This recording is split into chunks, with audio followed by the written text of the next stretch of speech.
아예 미래를 저항합니다. 근데 어떤 분들은 이거의 소중함을 몰라요. 그래서 지 멋대로, 지 방식대로 막 고집하면서 양육 태도를 망가뜨리고 있는 부모들을 많이 보게 됩니다.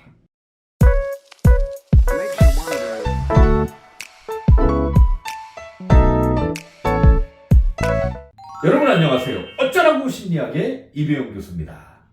오늘은요, 부모의 7가지 치명적인 양육 스타일에 대해서 얘기해 보려고 합니다. 여러분은 어떤 양육 태도를 갖고 계십니까? 양육 태도가 아이의 평생을 좌우할 수 있어요. 아이의 미래를 좌우합니다. 근데 어떤 분들은 이거의 소중함을 몰라요. 그래서 지 멋대로, 지 방식대로 막 고집하면서 양육 태도를 망가뜨리고 있는 부모들을 많이 보게 됩니다. 여러분, 아이에게 치명적인 7가지 양육 스타일이 무엇인지 여러분 알아야 돼요. 첫 번째로요, 헬리콥터 양육이 있습니다. 항상 아이의 주변을 헬리콥터처럼 맴돌아요. 그리고 살아가면서 아이가 부딪힐 수 있는 모든 장애나 어려움을 다 제거해 줍니다. 마치 구원자처럼 아이의 구원실이 됩니다. 그런데요, 이렇게 아이를 키우다 보면 아이가 성장하면서 가장 기본적으로 가져야 될 독립심, 자립심이 상실되게 됩니다. 그래서 대학을 갔는데도 엄마한테 교과서를 갖다가 달라고는 아이도 봤습니다. 너무 황당하죠, 우리가. 네. 여러분, 내가 우리 아이를 과잉보호하면서 헬리콥터 양육으로 키우고 있지는 않은지 여러분이 한번 면밀하게 생각해 봐야 됩니다. 두 번째가요, 인큐베이터 양육을 하고 있지는 않은지를 봐야 돼요. 아이가요, 적절한 나이와 발달 수준이 되기도 전에 학습으로 막 몰아붙입니다. 그래서 막 아이가 눈 뜨자마자 영어 공부 시킨다고 하는 엄마들, 응? 그때는 엄마하고 대화하고 나누고 막 이런 걸 해야 되는데, 아이가 적절한 나이와 발달 수준이 되기도 전에 너무 지나치게 학습으로 아이를 오염시키는 엄마들이 많다. 그래서 너무 성급한 조기 교육은 아이를 망가뜨리고 학습의 열정을 식게 만드는 요인이 됩니다.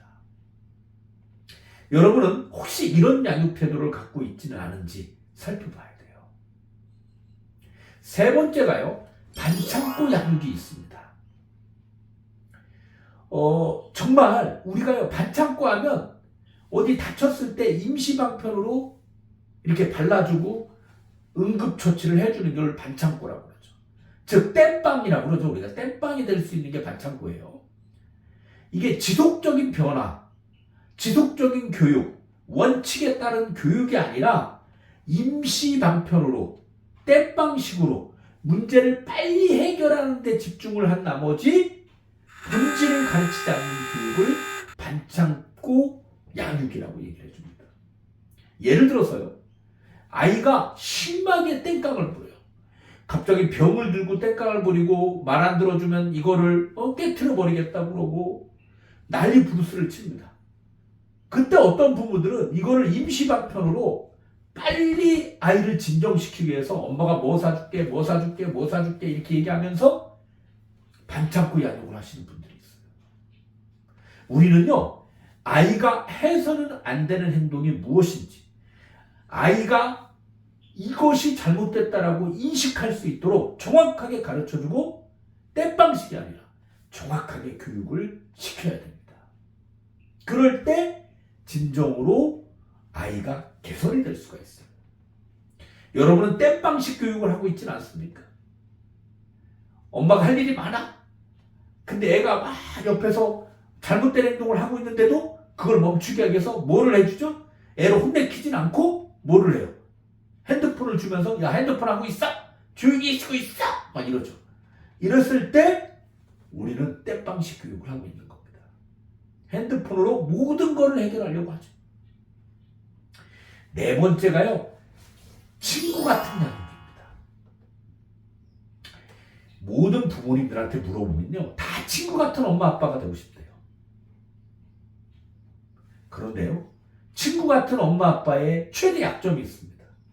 뭐냐면 아이가 엄마 아빠를 친구로만 생각하지 나를 가르치고 훈계하는 부모로는 인식하지 않는다는 거예요. 그래서 한계를 정해주지 않고 안 된다는 표현을 쓰지 않고 친구처럼 모든 것을 그냥 다 해주는, 모든 것을 다 승인해주는 그런 모습은 바람직하지 않다. 부모는 아이를 가르쳐야 돼요. 여러분, 왜 지금 우리 사회에 많은 문제들이 나타나신 줄 아십니까? 대한민국의 문제의 대다수는요, 가정교육이 붕괴됐기 때문에 문제가 생기는 거예요. 어렸을 때부터 부모들이 아이에게 올바른 행동, 올바른 습관 갖추어 주려고 가정교육을 충실하게 해야 됩니다. 친구 같은 엄마 아빠라고 해서 자녀에게 고충이 없는 부모는 부모로서의 모습을 상실한 겁니다.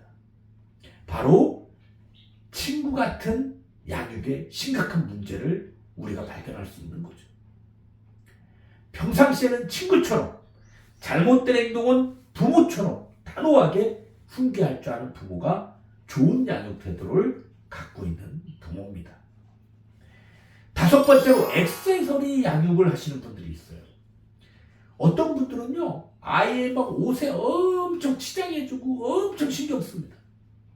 그리고 어디를 데리고 갔을 때 아이가 너무 예쁘다는 둥 막 이런 얘기 들으면요, 신이 나가지고 자기가 더 기쁨을 누려요. 그래서 아이가 받는 상 이런 거를 통해서 자신의 가치를 더럽히는 사람들, 그러니까 아이는 나의 액세서리가 되는 거예요. 그래서 아이를 진심으로 사랑하고 아이를 아끼고 아이를 위해서 모든 일을 해야 되는데 자신의 부속품처럼 자신의 모습을 빛나게 할 수 있는 도구로서 아이의 인격이나 아이의 성향, 아이가 좋아하는 거 이런 것들은 싸그리 무시한 채 액세서리 양육을 하고 있는 분들이 의외로 많습니다. 우리는요, 내가 혹시 이런 액세서리 양육을 하고 있는지를 잘 봐야 돼요. 어떤 분들은요, 내 아이가 명문대를 못 갔다면 사비를 굶는 분도 있어요. 아니, 아이가 대학 입시에서 약간 실패할 수도 있고 또 대학 입시에서 약간 저조할 수도 있는 거죠. 모두가 다 명문대를 가야만 됩니까? 그걸 갖고 모든 걸 평가해버려요. 네? 액세서리가 되는 거예요, 아이가. 아이가 정말 자기가 원하는 걸 할 수 있도록 도와주는 부모, 그리고 그런 대학에 가서 그런 공부를 할 수 있도록 도와주는 부모가 중요한데, 이름만 중요시 여기는 부모들, 내가 아이를 액세서리처럼 취급하고 있지는 않은지를 반성해 보셔야 됩니다. 또 여섯 번째, 편집증적 양육이 있습니다. 강박적으로요, 아이의 안전에 뭐든지 최우선을 둬요. 그래서 어떤 신체적이고 심리적인 위험에도 노출되지 않도록 하기 위해서 편집증적으로 아이의 안전에만 몰입하는 부모들이 있습니다. 오죽하면 아이들이 졸업여행을 간다든지 아이들이 수학여행을 간다든지 아이들이 어떤 리더십 캠프에 간다든지 이런 것조차도 하지 못하도록 막는 부모들이 의외로 많습니다. 아이들 스스로 뭔가 가서 배우고 익힐 수 있는 기회를 망가뜨리고 있는 부모들이 많습니다. 내가 너무 아이에게 편집증적으로 안전에만 너무 치중해서 아이의 자율적이고 독립적인 인생을 망가뜨리고 있는 거 아닌지 여러분이 한번 생각해 보셔야 됩니다. 마지막으로요, 부차적인 양육이 있습니다. 그러니까 어떻게 보면 부차적이라는 것은요, 부모가 교육의 주체가 되어야 되는데 부차적인 사람들이, 부차적인 물건들이, 부차적인 교육이 교육의 주체가 됩니다. 그래서 학원 선생님한테 뭐든지 다 맡기는 거, 내가 아이한테 관심을 갖고 내가 중심이 되고 내가 주도가 돼서 아이를 돌봐야 되는데 학원 선생님한테만 아이를 맡기는 부모들이 있어요. 또 미디어에만 우리 아이의 공부를 맡기시는 분들이 있어요. 외부인들에게만 아이의 교육을 맡기고 통제하도록 만드는 부모들이 있습니다. 즉 자신이 직접 하지 않고 부차적인 것들을 이용해서 아이에게 가장 소중한 부모의 사랑을 전달하지 않는 우리 부모들이 많다는 겁니다. 여러분은 지금 어떤 양육 태도를 갖고 있습니까? 첫 번째, 헬리콥터 양육맘은 아니십니까? 인큐베이터 양육맘은 아니십니까? 또 반창고 양육으로 땜빵하고 있진 않습니까? 또 친구 같은 양육에 허점을 밟고 있진 않으십니까? 액세서리 양육을 하고 있진 않습니까? 편집증적으로 안전에만 너무 몰입되어 있진 않습니까? 또 자신이 아이의 교육의 주체가 아니라 주변의 모든 것들을 동원해서 부차적으로 교육을 시키고 있지는 않습니까? 여러분, 아이가 진짜 원하는 거는요, 부모의 사랑입니다. 나를 인격적으로 존중해주고 대우해주고 좋은 양육 태도를 통해서 다가갈 때 아이는 행복해질 수 있습니다. 그래서 저는 디귿자로 교육하라는 이야기를 계속합니다. 평상시에는 다정하게, 잘못된 행동은 단호하게 아이에게 다가갈 때 우리는 진정 가장 멋있는 아이로 자녀를 양육할 수 있습니다. 어쩌라고 심리학의 이배용 교수였습니다.